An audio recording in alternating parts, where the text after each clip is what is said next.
What do you think I represent out of interest? Because a newspaper asked me today and I got a praise in a paragraph. Tell me. Oh, they asked you I represent. What, to people? But you know, why am I here? I mean, what am I? What am I? I mean, you know, oh, you're in this pop business, exactly what are you putting forward, you know, kind of thing. I really didn't know what to say.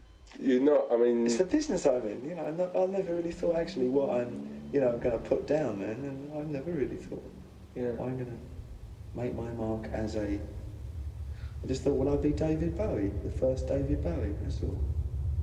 I suppose I could say that.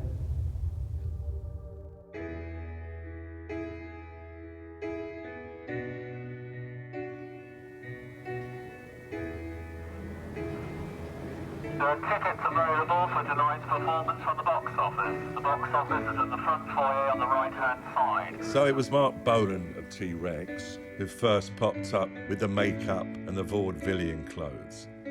However, something more fascinating was looming. It was also very unlikely the carrot-coloured hairdo and the jumpsuit, the red plastic boots and the mismatched eyeballs.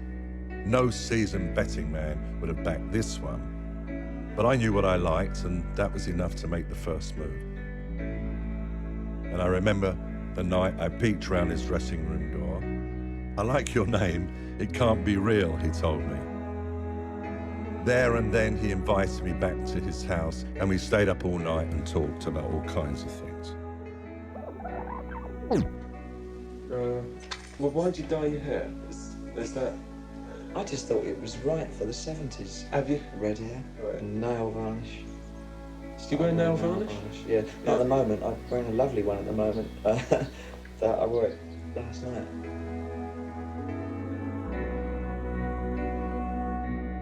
There was a certain awareness of being with that level of intelligence in the room. You know, the pictures got elevated. They acquired this other quality. I remember taking them up to David's office. His manager said, "David says that you see him the way he sees himself."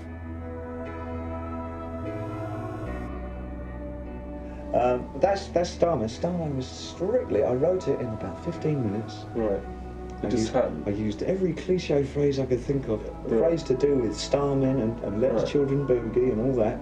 Shoved it in 3 minutes. Even if you've written it with I all that in mind. I know exactly what you're going to say, and it's Even true. if you've written it with all that in mind, it doesn't make any difference. No. I mean, do you think an artist's motives They don't matter. They don't matter at all. No, they don't. Right. I don't think they really don't. I mean, not one song or not one artist has changed this world.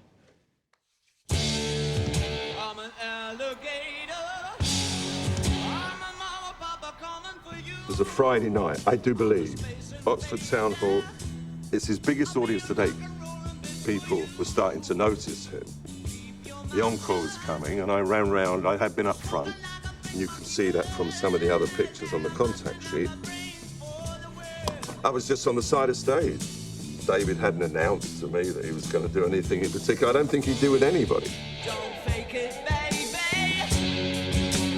Lay the real thing on me. But what he was planning to do was simply bite Mick's guitar. So he said to me, "Did you get it? Did you get it?" Make me, baby. The timing couldn't have been better, because it was as the closets were opening up and, you know, there was David chomping away on Mick's rod.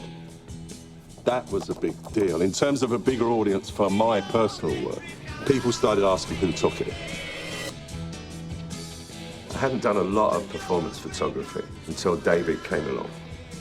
And actually, you look at the early pictures I did of David, and you can see there's a certain looseness. But later on, you know, I could get great shapes in the shot.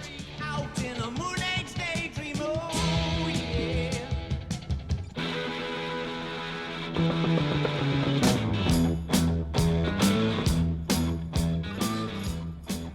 We were engaging in a certain amount of propaganda, and I was a true believer. I mean, this moment in time, he did not need bodyguards. It was all designed to give people the idea, well, who's this guy? We don't know who he is, but he's got these bodyguards and a personal photographer. He must be a big deal. Get back on it. Ching, ching,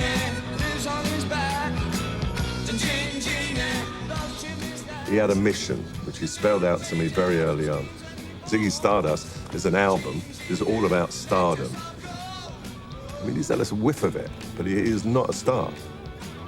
When the album is made, the album made him a star.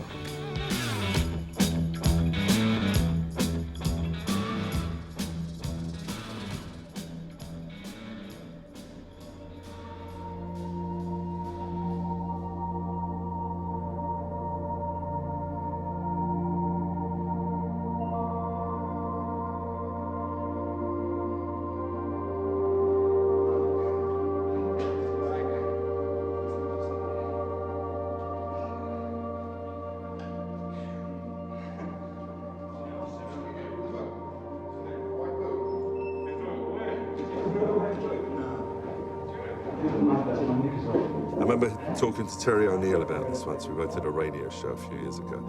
And he said he never really hung out with the people he photographed. I was kind of like, you know, especially in these early years, but that's how it all grew.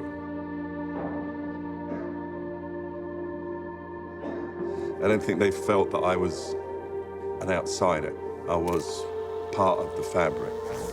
I was celebrating, and I think they all knew that.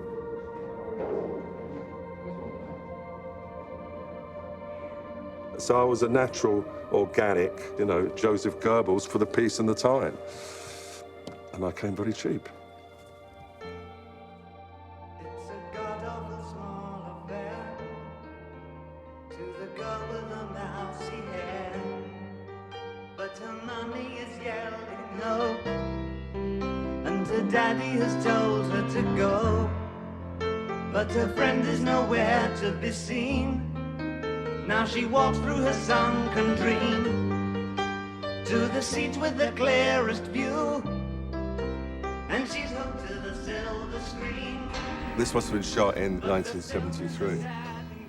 I suppose minimalistic would be an inadequate description, but of course I was particularly lucky, as I was often, especially in those days, to have this amazing subject.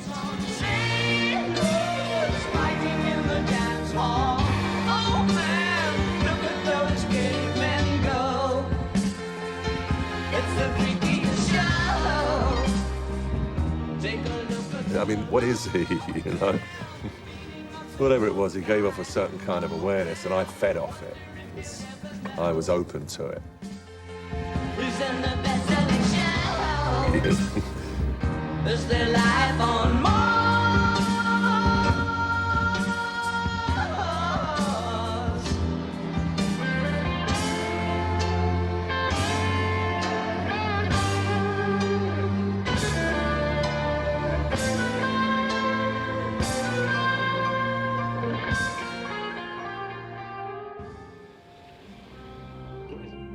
The artist doesn't exist. The artist is strictly a figment of the people's imagination. Right.